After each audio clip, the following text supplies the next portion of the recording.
பிதா குமாரன் பரிசுத்தாவியின் நாமத்தினாலே துதியும் கனமும் உண்டாவதாக. கர்த்தர் நம்மோடு கூட இருந்து நம்மை ஆசீர்வதித்து வழி நடத்துத நல்ல தகப்பனாய் இருக்கிறது. அவர் நம்மை எப்போதும் ஆசீர்வதிக்க உண்மையுள்ள தேவனாய் இருக்கிறது.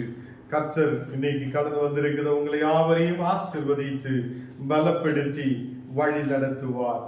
நாம் சில பாடல்களை பாடலாம். தேவன் நம்மை ஆசீர்வதிப்பார்.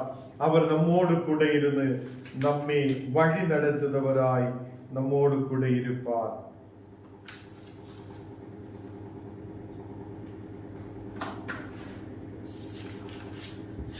Thank you, Holy Spirit.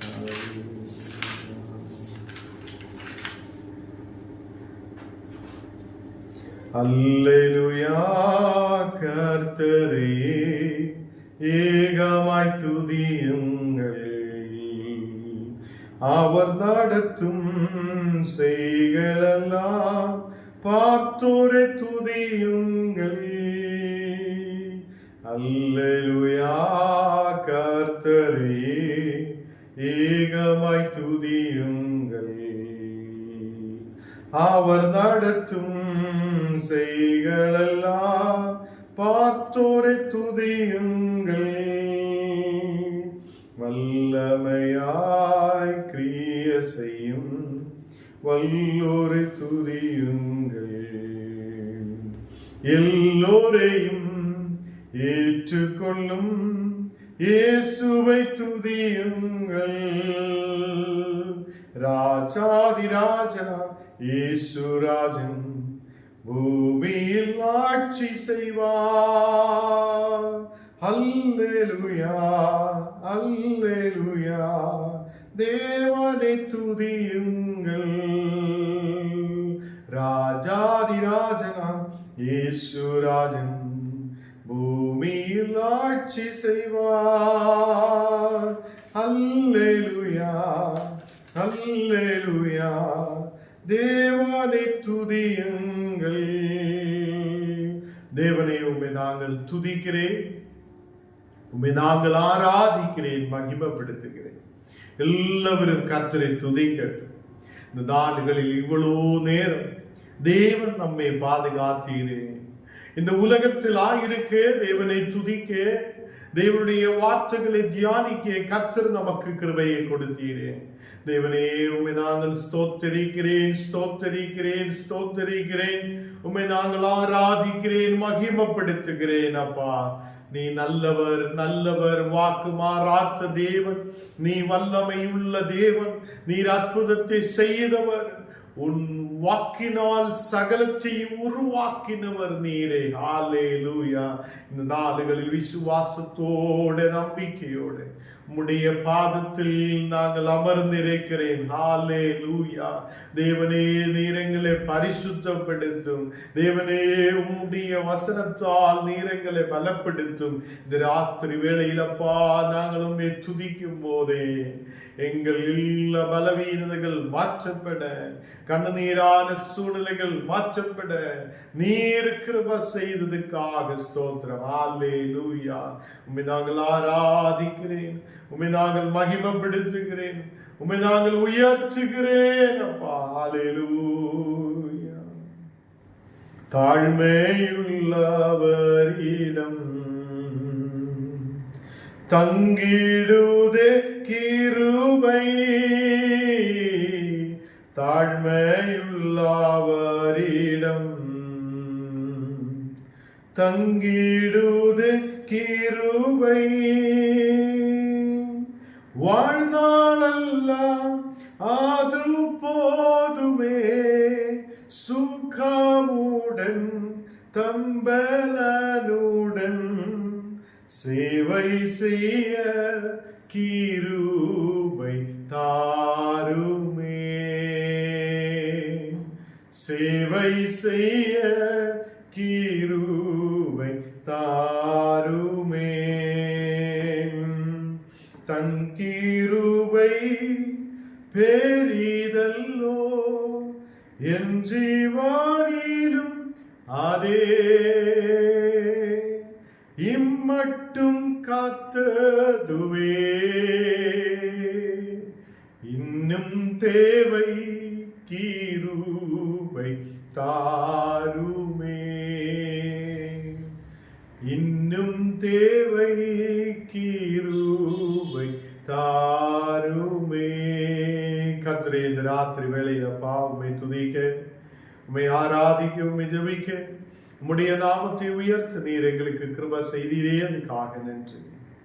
நாடுகளில் கடந்து வந்த எல்லா மக்களையும் நீர் ஆசீர்வதித்து பலப்படுத்த, எல்லா பலவீனங்கள் கண்ணீரான சூழ்நிலைகள் மாற்றப்படட்டும். நீர் எங்களை ஆசீர்வதிக்கிற தேவன், எங்களை கைவிடாமல் நேசிக்கிறவர், நல்ல தகப்பன், நீரே பரிசுத்தர். எங்களை பலப்படுத்தும் ஆசீர்வதியும் அப்பா. குறைவுகளை மாற்று, பலவீனங்களை மாற்று, கண்ணீரான சூழ்நிலைகளை மாற்று. நீர் எங்களை பலப்படுத்தி வழி நடத்தும். இயேசுவின் நாமத்தில் ஜெபங்களும் நல்ல பிதாவே, ஆமென், ஆமென். கர்த்தர் நம்மை ஆசீர்வதித்து பலப்படுத்தி வழி நடத்துத நல்ல தகப்பனாய் இருக்கிறது. இந்த ராத்திரி வேளையிலும் கடந்து வந்திருக்கிற உங்களை யாவரையும் நசரேயனாகிய இயேசுவின் இனிமையுள்ள நாமத்தில் நான் உங்களை வாழ்த்துகிறேன், வரவேற்கிறேன். தேவன் நம்மை ஆசீர்வதித்து வழி நடத்துவார். கர்த்தருடைய பிள்ளைகளே, நாம் வசனத்துக்கு நேராய் கடந்து செல்லலாம். அப்போஸ்தலர்கள் 16ஆம் அதிகாரம் அதனுடைய 31வது வசனம் நான் வாசிக்கலாம். அப்போஸ்தலர்கள் 16ஆம் அதிகாரம் அதனுடைய 31வது வசனம். அதற்கு அவர்கள், கர்த்தராகிய இயேசு கிறிஸ்துவை விசுவாசி, அப்பொழுது நீயும் உன் வீட்டாரும் ரட்சிக்கப்படுவீர்கள். இந்த வசனம் நாம் அநேக நாளுகள் சபைகளிலும் அநேக நாளுகள் நாம் தியானித்திருக்கிற வசனம் தான். இங்கே இந்த வசனத்தில் சொல்லப்படுற விஷயம் என்னென்றால், கர்த்தராகிய இயேசு கிறிஸ்துவை விசுவாசி, அப்பொழுது நீயும் உன் வீட்டாரும் ரட்சிக்கப்படுவீர்கள். நாம் ரட்சிக்கப்படணும் என்றால் நமக்கு ஒரே ஒரு வழிதான் இருக்குது. நாம் ரட்சிக்கப்படுவதற்கு, நம்முடைய குடும்பம் ரட்சிக்கப்படுவதற்கு, நமக்கு ஒரு விடுதலை உண்டாகிறதுக்கு நமக்கு ஒரு வழிதான் இருக்கிறது. அதுதான் இயேசு கிறிஸ்து. இயேசு கிறிஸ்துவில் நாம் விசுவசிக்கும் போது ஞானும் என் வீட்டாரும் ரட்சிக்கப்படுவார். நீங்களும் உங்கள் வீட்டில் இருக்கிற எல்லா மக்களும் ரட்சிக்கப்படுவார். கர்த்தருடைய பிள்ளைகளே, இங்கே அநேகர் விசுவாசத்தில் கடந்து வருகிறது, இயேசுவை ஏற்றுக்கொள்ளுகிறது. சில நேரத்தில் இயேசுவில் உள்ள விசுவாசம் சில பேருக்கு போய்விடுகிறார். சில பேர் ஆராதனைக்கு கடந்து செல்ல முடியாதவர், ஜெபிக்க முடியாதவர், சில பேர் வாசிக்க முடியாத வசனம் வாசிக்க முடியாத சூழ்நிலைகள் காணப்படும். சில மக்கள் விசுவாசமே தேவையில்லை என்று சொல்லி இருக்கிற சூழ்நிலைகள் இருக்கும். அதுக்கு முன்னாடி நல்ல விசுவாசம் இருந்திருக்கும். ஏதோ ஒரு வாழ்க்கையில் ஒரு பிரச்சனை வரும்போது, இல்ல ஒரு பெரிய வியாதி வரும்போது, மனிதன் சில நேரத்தில் தேவனிலிருந்து தூரமாகி போகிறார். ஏன் எனக்கு இந்த பிரச்சனை? ஏன் என்ற வாழ்க்கையில் மட்டும் எனக்கு மட்டும் ஏன் இந்த பிரச்சனைகள் இருக்கிறது? இந்த கேள்வியோட மனுஷன் முன்னாடி கடந்து செல்லுகிறது. கர்த்தருடைய பிள்ளைகளை, இயேசுவில் நமக்கு விசுவாசம் இருக்கிறது, ஆண்டவரில் நம்பிக்கை இருக்கிறது, அவர் என்னை விடுவித்திருக்கிறார் என்று நம்புகிறார். என்றாலும் சில நேரத்தில் ஒரு வியாதி வரும்போது, பிரச்சனை வரும்போது, கட பிரச்சனை வரும்போது, ஏதோ ஒரு பலவீனம் வரும்போது நாம் என்ன செய்யணும்? எனக்கு மட்டும் இப்படி வந்தாரே, எனக்கு மட்டும் இப்படியே பிரச்சனை இருக்குதே, நான் எவ்வளவு ஜெபிச்சிட்டும் பிரயோஜனம் இல்லையே என்று சொல்லிக் கொண்டிருக்கிற அநேக மனிதர்கள் நமக்கு சுற்றிலும் இருக்கிறது. இன்றைக்கு கர்த்தர் சொல்லுகிறது, இயேசு கிறிஸ்துவில் நீ கடைசி வரையும் விசுவாசமாயிரு.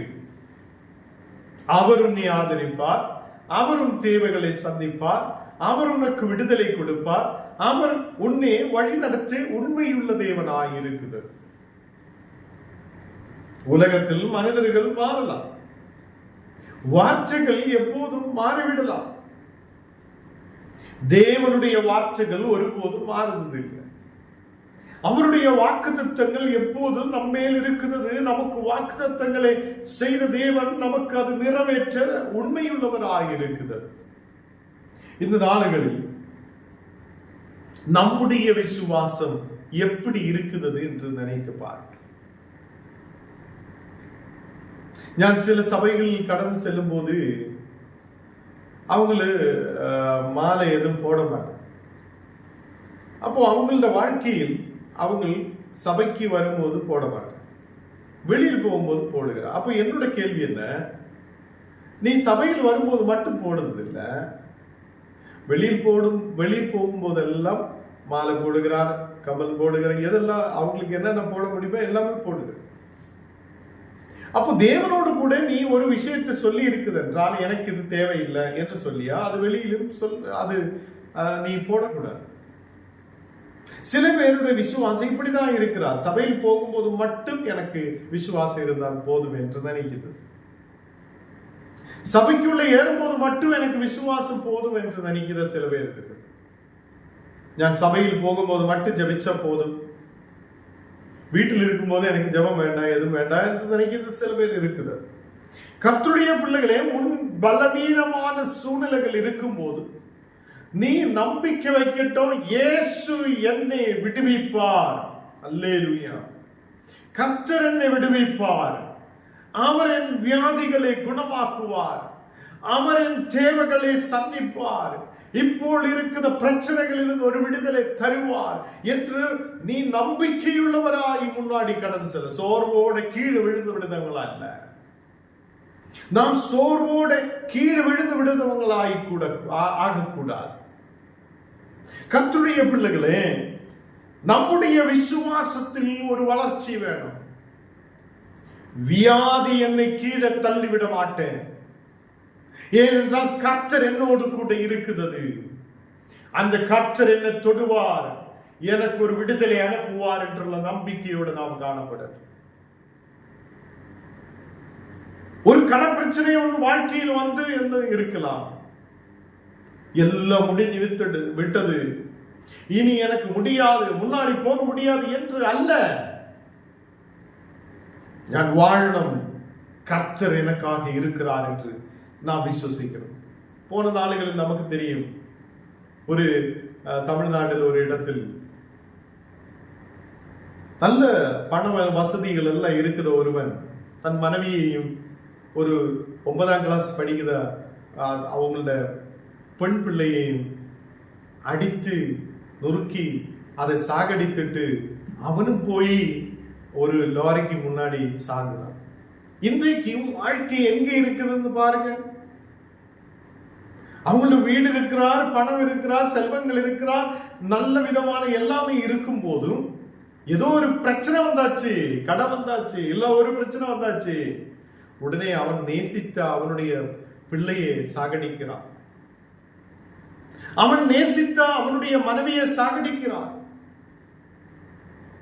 ஏதோ கடப்பிரச்சனை வந்தாச்சு என்று சொல்லி தன் மனைவியையும் பிள்ளையையும் சாகடித்து அவனும் சாகுவதற்காக முயற்சி எடுத்திருக்கிறது. இப்படி அல்ல நம் வாழ்க்கை இருக்க வேண்டது. நாம் கர்த்தருக்காக ஒப்பு கொடுத்த பிள்ளைகள், நாம் இயேசுவில் உள்ள விசுவாசத்தில் இருக்கிற பிள்ளைகள், நாம் கர்த்தருடைய பிள்ளைகளாக இருக்குது என்றால் ஒரு பிரச்சனை நம் வாழ்க்கைக்கு முன்னாடி வந்து நிற்கும் போது அந்த பிரச்சனையை இயேசு தாண்ட வைப்பார் என்றுள்ள விசுவாசத்தோட முன்னாடி போகுத பிள்ளைகளாக இருக்கணும். இல்லாதே அந்த மகன் மாதிரி இருக்கக்கூடாது. அவனுக்கு ஏதோ கடப்பிரச்சனை வந்தாச்சு, அவனுடைய மனைவியை சாகடிக்கிறான், அவனுடைய பிள்ளைய 9ஆம் கிளாஸ் படிக்கிற பிள்ளைய சாகடிக்கிறான், அதுக்கப்புறம் அவனும் சத்து விடுகிறார். இதனால யாருக்கு லாபம்? இதனால என்ன பிரயோஜனம்? இதனால உனக்கு என்ன, இல்ல உன் பிள்ளைக்கு என்ன, உன்னுடைய மனைவிக்கு என்ன, என்ன லாபம்? ஒரு லாபமும் இல்லை. கர்த்தர் கொடுத்த உயிர் அது உனக்காக கர்த்தர் கொடுத்திருக்கிறது. அது எடுக்க அவருக்கு மட்டும்தான் முடியும், நமக்கு அதிகாரம் இல்லை. அப்படி இருக்கும்போது இயேசு கிறிஸ்துவில் விசுவசித்த நீயும் உன் வீட்டாரும் ரட்சிக்கப்பட வேண்டும். அல்லேலூயா. இந்த ராத்திரி வேளையில் கர்த்தருடைய பிள்ளைகளை கவனமாய் கேளுங்க. கட பிரச்சனை முன்னாடி இருக்கட்டும் என்று சொல்லி நீ சாகுறதுக்காக போகக்கூடாது. ஏதோ பலவீனம் உன் வாழ்க்கையில் இருக்கிறார் என்று சொல்லி நீ சாகிறதுக்காக போகக்கூடாது. உன்னையே அழித்து விடக்கூடாது. நீ விசுவசிக்கணும். இயேசுவில் நான் விசுவசிக்கிறார். கர்த்தர் என்னுடைய பிரச்சனைகளை மாற்றுவார். அவர் எனக்கு ஒரு விடுதலை அனுப்புவார். இந்த மதிலை தாண்ட வைக்கிற தேவன் எனக்கு இருக்கிறார். அவர் என்னை முன்னாடி கொண்டு போகுவார் என்ற விசுவாசத்தோட வாழ்ந்து காட்டுத பிள்ளைகளாய் நாம் காணப்படும். அல்லேலூயா. சில பேருக்கு கர்த்தரில் விசுவாசம் இருக்கிறார், பிரச்சனை வரும்போது விழுந்து விடுகிறார். சில பேர் இயேசுவே இயேசுவே என்று கூப்பிடுகிறார், பிரச்சனை வரும்போது கீழே விழுந்து விடுகிறார். இந்த நாளுகளில் ஞானும் நீங்களும் விழுந்து விடுத பிள்ளைகளாய் அல்ல, கர்த்தருக்காக எழும்பி நிற்கிறவங்களாய் இருக்கிறோம். நாம் இந்த உலகத்தில் உயிரோடு இருக்கும் நாள் வரைக்கும் தேவனுக்காக எழும்பி நிற்கணும். தேவனுடைய சாட்சியாய் நிற்கணும். எனக்கு முன்னாடி என்ன பிரச்சனைகள் வரட்டும், எதெல்லாம் பிரச்சனைகள் நமக்கு முன்பாக வரட்டும், எதெல்லாம் சூழ்நிலைகள் நமக்கு முன்பாக வரட்டும், நான் கீழே விட மாட்டேன். ஏனென்றால் இயேசுவில் நான் விசுவசிக்கிறார். அவரோடு கூட சார்ந்திருப்பேன். அவர் என்னை நடத்துவார். அவர் என்னை முன்னாடி கொண்டு போகிறார். அவரோடு கூட நான் இருப்பேன் என்ற விசுவாசத்தோடு நாம் காணப்படும். கர்த்தருடைய பிள்ளைகளே, இந்த நாடுகளில் ரொம்ப நாள் முன்னாடி நமக்கு தெரியும், ஒரு பிரியாணி கிடைத்தில்ல என்று சொல்லி சென்னையில், நான் முன்னாடியே சொல்லியிருக்கு, சென்னையில் ஒரு பொண்ணு பிரியாணி கிடைக்கல. அவங்கள அப்படியே முன்னாடி போகிறார், பிரியாணி பார்க்கிறார், பிரியாணி இல்லை. ஒரு சின்ன பிரியாணி கிடைக்கல என்று சொல்லி அவங்களோட உயிரை எடுத்து விட்டு இருக்கிறார், தற்கொலை பண்ணி இருக்கிறார். ஒரு பிரியாணிக்கு நீங்க கேட்டா சிரிப்பு வரும். ஒரு பிரியாணிக்காக, ஒரு பிரியாணி எனக்கு கிடைச்சில்ல என்று சொல்லி என்ன பண்ணிருக்க, அவங்களோட உயிரை எடுத்து விட்டு இருக்காங்க. இதனால அவருக்கு என்ன பிரயோஜனம்? பக்கத்தில் இருக்கிறவங்களுக்கு என்ன பிரயோஜனம்? வீட்டில் இருக்கிறவங்களுக்கு என்ன பிரயோஜனம்? எதுவுமே இல்லை. இன்றைக்கு நம்முடைய வாழ்க்கை இப்படிதான் போய்கொண்டிருக்கிறார். உலகத்தில் நமக்கு வாழ தெரியாது. யாரோ சொல்லுகிறார், அதே மாதிரி நம்ம வாழுகிறார். பிலிமில் பார்க்கிறார், அதே மாதிரி நாம் வாழ்கிறார். சீரியல் பார்த்து பார்த்து அதே மாதிரி நாம் வாழ்கிறார்.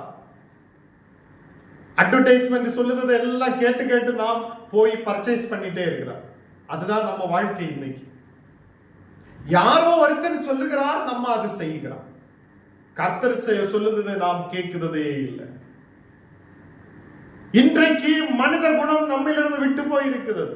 ஒரு மனிதனுக்கிட்ட உனக்கு என்ன பிரச்சனை, நல்லா இருக்குதா அந்த கேட்கறதுக்கான மனதே நமக்கு இல்லாத போயிருக்கிறது. கர்த்தருடைய பிள்ளைகளே, இந்த நாடுகளில் பிரியாணி கிடைத்தில்ல என்று சொல்லி யாராவது சாகணும்? நியூஸ்ல எல்லாம் வந்தாச்சு, ஒரு பிரியாணி கிடைக்கல. அப்போ நம்முடைய விசுவாசம், நாம் விசுவாசத்தில் இருக்கிறது, இயேசு கிறிஸ்துவில் நாம் இருக்கிறது, கர்த்தரிடமே பாரத்தை வைத்திருக்கிறார், அவர் என்னை நடத்துவார் என்றுள்ள விசுவாசம் நமக்கு இருக்கிறது.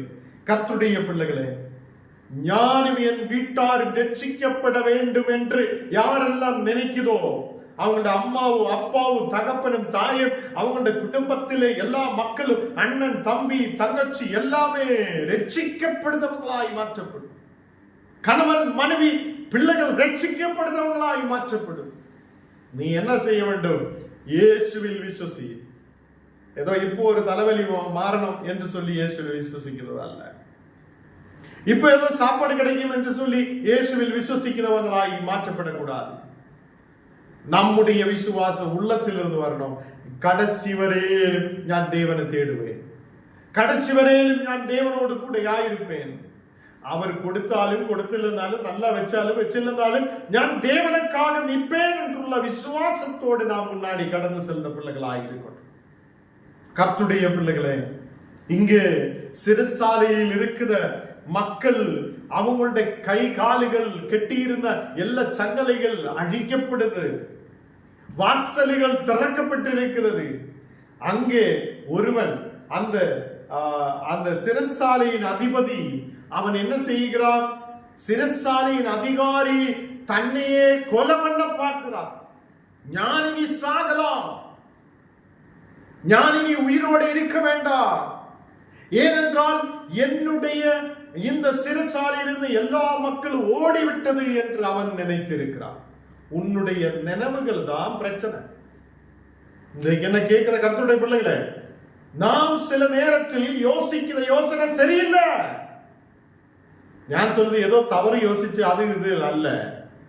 உன்னுடைய யோசனைகளில் வருத சில விஷயத்தாலே உன்னுடைய உயிர்களில் ஆபத்து வருகிறார். வாழ முடியாத போகிறார், நமக்கு நிக்க முடியாத போகிற. என்ன நாம் யோசிக்கிறது யோசனையில் பிரச்சனை இருக்கிறார்? நாம் தேவனை தேடாமல் இருக்குது. நாம் இந்த உலகத்திலே பிரச்சனைகளை பார்த்து பார்த்து பார்த்து பார்த்து அப்படியே நடக்கிறார். அது சரி பண்ண முடியுமா, இது சரி பண்ண முடியுமா, அப்படி சரி பண்ண முடியுமா, இது சரி பண்ண முடியும், இப்படியே நம்ம வாழ்க்கை போய் அப்படியே நாம் சத்து விடுத சூழ்நிலை வரும். ஒரு நாள் சாகும். அப்போ கர்த்தருடைய பிள்ளைகளை இந்த உலகத்தில் நாம் ஆயிருக்கும் போது நாம் உண்மையாக தேவனை தேடுத மக்களாய் இருக்கணும். கர்த்தரை தேடுத மக்கள் அவங்களுடைய யோசனை எப்போது தேவனோடு கூட ஆயிருக்கும். தேவன் என்னை நடத்துவார், இவ்வளவு போதும். தேவன் என்னை நடத்துவார், தேவன் என்னை குணமாக்குவார், கர்த்தர் என்னை பாதுகாக்குவார். இவ்வளோ விசுவாசத்தோடு இருக்கிற பிள்ளைகள் கீழே விழுந்து விடுறது இல்லை. இந்த நாடுகளில் சிறைசாலையில் இருக்கிற மக்கள், அங்கே இருந்த கதகுகள் திறக்கப்பட்டது, யாரும் ஓடிவிட்டது இல்லை, எல்லாரும் அங்கே இருக்கிறது. அந்த சிறைசாலை அதிபதி வந்து பார்க்கிறார். சிறைசாலையிலே அந்த சிறைசாலையில் இருக்கிற மக்கள் ஓடிவிட்டது என்று சொல்லி அவன் பயப்படுகிறான். என்னுடைய வேலை போய்விடும், இங்க இருந்த மக்கள் எல்லாம் போய்விட்டு இருக்கிறது, இனி நான் சாகலாம் என்று சொல்லி அவன் வாள் எடுத்து அவனே சாகடிக்க பார்க்கிறான். அப்பதான் பவுலும் சீலாவும் சொல்லுகிறார், நீ உன்னையே கெடுத்து விடாதே. இன்றைக்கு என்ன கேட்கிற கர்த்தர் பிள்ளைகளே, உங்களோடு கர்த்தர் பேசுறது, நீ உன்னையே கெடுத்து விடாதே. இன்றைக்கு தேவனுடைய வார்த்தை நம்மோடு பேசுறது, உன் ஜீவனை கெடுத்து விடாதே. உன் ஜீவனுக்கு கெடுதி வருத்த நீ பார்க்காமல் இரு, நாங்கள் எல்லாரும் இங்கே இருக்கிறார் என்று சொல்லி இருக்கிறோம். கர்த்தருடைய பிள்ளைகளே, நமக்கு ஒரு ரட்சிப்பு தேவையாயிருக்கிறது. இன்றைக்கு நம்மை ஒப்பு கொடுக்கணும், எல்லாரும் ஒப்பு கொடுக்கணும். தேவனே, நாங்கள் எதுவுமே இல்லப்பா, எங்களையே உங்களுடைய கருத்தில் ஒப்பு கொடுக்கிறேன், நீர் என்ன நடத்துங்கப்பா, நீர் என்ன வழி நடத்துங்க. என் குடும்பத்துக்கு ஒரு ரட்சிப்பு தேவை. ஞானும் என் குடும்பமோ நாங்கள் கர்த்தரையே தேடுவே என்று சொல்லி இருக்கட்டும். கர்த்தருடைய பிள்ளைகளே, ஒரு பிரச்சனை வரும்போது நீ ஓடி விடுதவங்களாய் இருக்கக்கூடாது. அந்த பிரச்சனைக்கு முன்னாடி நின்று என்னோடு கூட கர்த்தர் இருக்கிறார் என்று சொல்லி காட்டுத மக்களாய் இருக்கணும். அல்லேலூயா. அந்த பிரச்சனையின் நடுவில் நீ விழுந்து விடுதவங்களாய் இருக்கக்கூடாது. ஒரு பிரச்சனை வரும்போது உன்னுடைய உயிரை கெடுத்து விடுதவங்களாய் இருக்கக்கூடாது.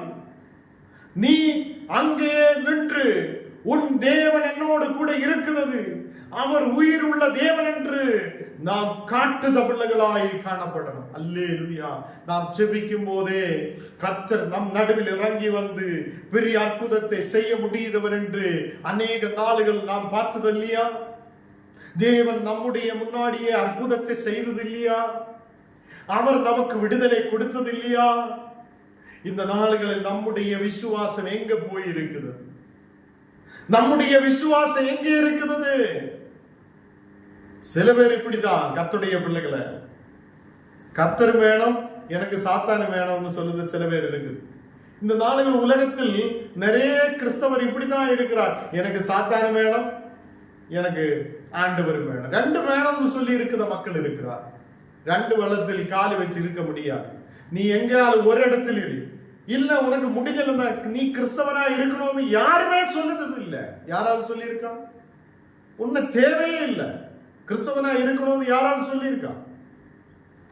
உன்னால முடிஞ்சலன்னா இதை விட்டுட்டு போயிட்டே இரு, வேற ஏதாவது இடத்துக்கு போ, பிரச்சனை இல்லை. யாரும் உன்னை கட்டாயப்படுத்துறது இல்லை, எந்த சபையும் கட்டாயப்படுத்துறது இல்லை, கர்த்தரும் உன்னை கட்டாயப்படுத்துறது இல்லை. இருக்குதென்றால் தேவனுக்காக வாழும். நீ கர்த்தருக்காக இருக்குதென்றால் தேவனுக்காக வாழுத பிள்ளைகளாய் காணப்படும். நாம் கர்த்தரால் ரட்சிக்கப்பட்டவர்களாய் இருக்கிறோம். சாத்தானு வேணும், எனக்கு கையில் கயிறு வேணும், காலில் ஒரு கயிறு கட்டணும், எனக்கு இங்க இங்க இங்க ஒரு கயிறு கட்டணும், பாஸ்டர் பார்க்காத இங்க ஒரு எண்ணம் கட்டணும் என்னெல்லாம் நினைச்சா நீ சாத்தானோடு கூட இருக்குது. ஏதோ ஒரு பிரச்சனை வரும்போது அப்படியே திருஷ்டி எடுக்கலாம் என்று சொல்லி அது செய்தது இது செய்ய, அப்படி இருந்தா நீ அங்கேயே போக வேண்டதானே, எதுக்கு இந்த இதில் இருக்கணும்? கர்த்தருடைய பிள்ளைகளை இன்றைக்கு எச்சரிக்கையாய் கேளுங்கள். நாம் தேவனால் ரட்சிக்கப்பட்டிருக்கிறது, நாம் கர்த்தரால் விடுவிக்கப்பட்டிருக்கிறது. இயேசு கிறிஸ்துவில் நாம் விசுவாசத்தோட இருக்கிறது. கர்த்தரில் விசுவாசத்தோட இருக்கிற நீயும் ஞானம். என்னுடைய குடும்பத்துக்கு ரட்சிப்பை கொடுக்க தேவன் வல்லமை உள்ளவர் என்று விசுவசிக்கிறார். அந்த நடுராத்திரியில் பவுலும் சீலாவும் பாடுகிறார், ஆராதிக்கிறார், அவங்க ஜெபம் பண்ணுகிறார். அந்த ஜெபத்தாலே தான் சங்கலைகள் அவிழ்ந்து விழுந்தது. இன்றைக்கு நீயும் ஞானும் ஏன் ஜெபிக்க முடியாத போகிறார்? அல்லேலூயா. இன்றைக்கு நம்ம எல்லாரும் ஐயோ நமக்கு ஜெபம் எதுக்கு தேவை, ஆராதனை எதுக்கு தேவை, இப்படியே கேட்டுக்கொண்டு இருக்கிற மக்களாய் நாம் வாழ்கிறோம். கர்த்தருடைய பிள்ளைகளை பவுலும் சீலாவும் நடு ராத்திரியிலே ஜெபிக்கும் போது அங்கே இருக்கிற வாசல்கள் எல்லாம் திறக்கிறார், அங்கே இருக்கிற சங்கலைகள் எல்லாம் அவிழ்ந்து போகிறார். இந்த நாளில் உன் வீட்டுக்குள்ள இருக்கிற பிரச்சனையை மாற்ற இயேசு உண்மை உள்ளவர் அல்லையா? உன்னோடு கூட இருக்கிற தேவன் உண்மை இல்லையா? நாம் அதை உணர்ந்த பிள்ளைகளாய் காணப்படும்.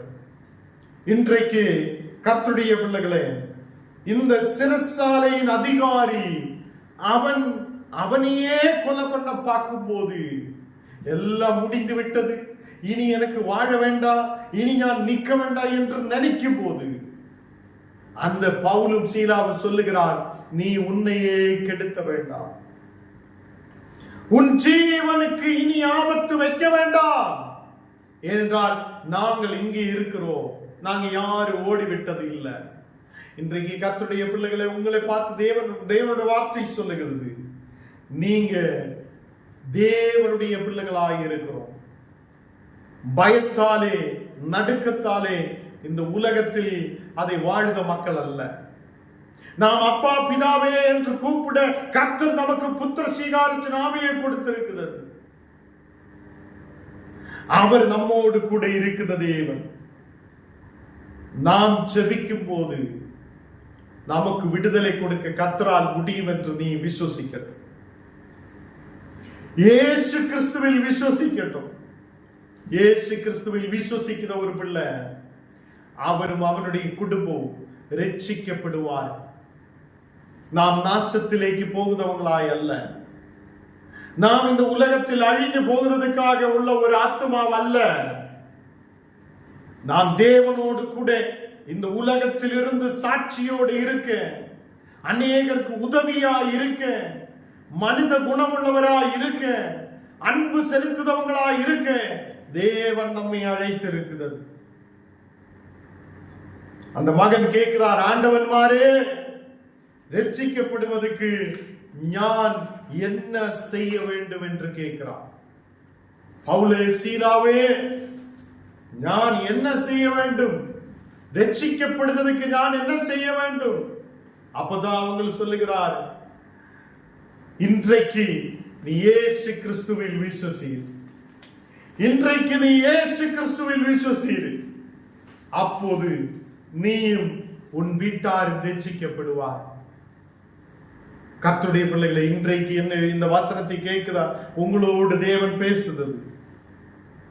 உன் குடும்பத்தில் ஒரு வியாதி இருக்குது என்று சொல்லி பயப்படாது. உன் குடும்பத்தில் ஒரு பிரச்சனை இருக்குது என்று சொல்லி பயப்படாது. அதுக்கு ஒரு முட்டுப்புள்ளி வைக்கிறவன், அதை தீர்க்குதவன், அந்த வியாதியை குணமாக்குதவன் நம்மோடு கூட இருக்கிறது என்று விசுவாசத்தோடு முன்னாடி கடந்து செல்ல. இந்த வியாதியை பார்த்து பயப்படுதவங்களாய் அல்ல, நம்முடைய தேவனை பார்த்து நாம் பயப்படணும். அவர் உனக்கு விடுதலை அனுப்புவார், அவர் உன் குடும்பத்தில் விடுதலை அனுப்புவார். உன் ஜபத்தை தேவன் கேட்கிறவராய் இருக்குது. நீ பாடும்போது, ஆராதிக்கும் போது, ஜபிக்கும் போது உன் குடும்பத்திலே வாசல்கள் அடைந்திருக்கிற வாசல்கள் தேவன் திறப்பார். சங்கலைகளை தேவன் திறப்பார். கெட்டுண்ட மக்களை தேவன் விடுவிப்பார். ஒரு விடுதலை தேவன் கொடுப்பார். இந்த ராத்திரி வேளையில் யாரெல்லாம் இந்த வசனங்களை கேட்குதோ அவங்க ஏதோ ஒரு பிரச்சனை உங்களுடைய வாழ்க்கையில் வந்தா எங்களை கூப்பிடுங்க. ஐயா, எனக்கு இந்த மாதிரி ஒரு பிரச்சனை இருக்குது. இல்லாத உங்க உயிர்களை கெடுத்து விடாதீங்க. நீங்க இந்த உலகத்தில் வாழ வேண்ட மக்களாய் இருக்குது. நீங்க தேவனோடு கூட இருக்க வேண்ட மக்களாய் இருக்குது. நீங்க தேவனுடைய பிள்ளைகளாய் காணப்படட்டும். ஏதாவது ஒரு மன கஷ்டம் இருக்குதுன்றா எனக்கு கால் பண்ணுங்க. ஐயா, எனக்கு ஒரு மன கஷ்டம் இருக்குது, கொஞ்சம் ஜெபிங்க. நான் ஜெபிக்கிறதுக்கு நீங்க 3 மணிக்கு கூப்பிட்டாலும், 1 மணிக்கு கூப்பிட்டாலும், நைட்டு கூப்பிட்டாலும் நான் எடுத்து ஜெபிக்கிறதுக்காக ஆயத்தமாயிருக்கும்.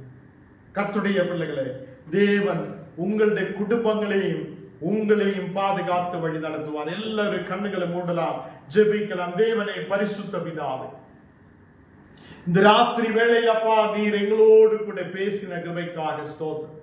யூடியூபிலூட, பேஸ்புக்கிலூட பார்க்குது அநேக மக்கள் உண்டு. தேவனே, அவங்களுடைய குடும்பங்களில் பிரச்சனையும் பலவீனமும் கஷ்டத்தோடு இருந்து யார் எனக்கு விடுதலை தருவார் என்று சொல்லி கவலையோடு இருக்கிற மக்கள் உண்டு. தேவனே, அந்த மக்களுடைய குடும்பங்களில் ஒரு விடுதலை அனுப்பும் அப்பா. இந்த ராத்திரி வேளையிலே அந்த குடும்பங்களில் உம்முடைய சமாதானம் இறங்கி செல்லட்டும். இந்த நேரத்தில் அப்பா, வியாதியோட பலவீனதையோடு இருக்கிறார் அந்த பள்ளிப்பேட்டில சிஸ்டருக்காக ஜெபிக்கிறேன். அவனுடைய வியாதி படுக்கைகளை பூர்ணமாய் மாற்றிக்கொடு. இந்த மகளுக்கு ஒரு சௌக்கியத்தை கட்டளையிடு. அந்த குடும்பத்தில் உம்முடைய பிரச்சனை இறங்கி வரப்படட்டும். நீர் தொட்டு குணமாக்குதவைக்காக ஸ்தோத்திரம். அதே மாதிரி இந்த நேரத்தில் அப்பா, ஸ்ருதியுட அப்பாவுக்காக விசேஷமாய் ஜெபிக்கிறேன். அந்த மகனுடைய சரீரத்தின் மேல் இருக்கிற எல்லா வியாதிகள், பலவீனங்கள் இயேசுவின் நாமத்தில் அழிக்கப்படட்டும். இந்த நாளுகளில் பூர்ணமான சௌக்கியத்தை கட்டளையிடும். தேவனே, ஸ்ரீதேவி சிஸ்டருடைய அம்மாவுக்காக ஜெபிக்கிறேன். அந்த மகள் ஆரோக்கியத்தோட எழுப்பி நடக்க நிற்க நீ கிருபை செய்ததுக்காக ஸ்தோத்திரம். நல்ல புத்தியும் தெளிந்த புத்தியும் ஞானத்தையும் கொண்டு நிரப்பும். நல்ல ஜெபிக்க, கர்த்தரையை தேட, இயேசுவை விசுவசிக்க மகளுக்கு கிருபை செய்யும். மகள் ரட்சிக்கப்பட்டு இயேசுவை ஏற்றுக்கொள்ள கிருபை செய்யும். ஆண்டவரே, இந்த மக்கள் தேவனே ரட்சிக்கப்பட்டு ஞானஸ்நானம் எடுத்து தேவனோடு கூடியாயிருக்க நீர் கிருபை செய்யும் அப்பா. கேரளா பகுதியில் இருக்கிற இந்த மக்களுக்காக ஜெபிக்கிறேன். ஆண்டவரே, மகனுக்கு நடக்க முடியாத சூழ்நிலைகளை நீர் மாற்று. கால்களுக்கு பலத்தை கொடு, ஆரோக்கியத்தை கொண்டு நிரப்பும். தேவனே, இந்த மகனை நீர் தொடுதவைக்காக ஸ்தோத்திரம். எல்லா அந்த காலத்து கிரியைகள் இயேசுவின் நாமத்தில் எரிக்கப்படும். சௌக்கியம் உண்டாகட்டும். வெளிநாட்டில் இருக்கிற மக்களுக்காக ஜெபிக்கிறேன். இந்த மக்களை நீர் ஆசீர்வதித்து பலப்படுத்தும். தேவனே, வேலை வாய்ப்புக்காக எதிர்பார்த்து இருக்கிற மக்கள் உண்டு. வேலை வாய்ப்புகளை நீர் கொடுத்து ஆசீர்வதியும். நல்ல வேலை வாய்ப்புகளை கொடுமப்பா. இந்த நாடுகளில் நீர் கொடுத்த அநேக விடுதலைகள், சாட்சியங்களுக்காக ஸ்தோத்திரம். எல்லா மக்களையும் நீர் ஆசீர்வதித்து பலப்படுத்தும். படிக்கிற பிள்ளைகளுக்காக விசேஷமாய் ஜெபிக்கிறேன். புத்தியும் ஞானத்தையும் கிருபைகளையும் கொண்டு நிரப்பும். தேவனே, இந்த நாடுகளில் அநேக மக்கள் பிரச்சனைகளோடு வியாதியோடு இருக்கிறார். ஆண்டவரே, அந்த வியாதிகளில் இருந்து ஒரு விடுதலை நீர் கொள்ளும். சரீரம் குணமடையப்படட்டும், சௌக்கியம் உண்டாகட்டும். இந்த ஜெபம் நடக்கிற வேளையிலே ஓரோ மக்களுடைய சரீரங்கள் மேல் கர்த்தருடைய வல்லமை இறங்கி வரப்படட்டும். வீடுகளுக்குள்ள, ஹாஸ்பிட்டல்களுக்குள்ள வியாதியோடு இருக்கிற மக்கள் உண்டு. அவங்களை இயேசுவே நீ தொடுதலுக்காக ஸ்தோத்திரம். இந்த நாளுகள் ஜெபிக்க சொல்லி இருக்கிற ஓரோ மக்களுக்காக நாங்கள் விசேஷமாய் ஜெபிக்கிறேன் அப்பா. ஒரு பெரிய விடுதலை கொண்டு தரப்பட்டு நாங்கள் இன்னும் கேட்டது மாதிரி ஆண்டவரே, நாங்கள் உண்மையே தேட விசுவாசத்தோடு ஆயிருக்க நீர் எங்களுக்கு கிருபை செய். பிரச்சனையை பார்த்து பயப்பட்டு இந்த உலகத்திலிருந்து ஓடி விடுதவங்களாய் அல்ல, வாழ்க்கையிலிருந்து ஓடி விடுதவங்களாய் அல்ல, நாங்கள் கர்த்தரோடு கூடையாயிருந்து பாட, ஜெபிக்க, ஆராதிக்க, ஜெபத்திலே விழித்திருக்க நீர் கிருபை செய்ததுக்காக ஸ்தோத்திரம். நீர் எங்களுக்கு வெற்றி கொடுக்கிற தேவன். எங்களை முற்றிலும் தாழ்த்துகிறேன், அர்ப்பணிக்கிறேன். இயேசுவின் நாமத்தில் ஜெபங்கள் நல்ல பிதாவே, ஆமென். என் ஆத்மாவே கர்த்தரை ஸ்தோத்திரி, என் முழு உள்ளமே பரிசுத்த நாமத்தை ஸ்தோத்திரி. என் ஆத்மாவே கர்த்தரை ஸ்தோத்திரி, கர்த்தர் செய்த சகல உபகாரங்கள் மறவாதே. ஆமென்.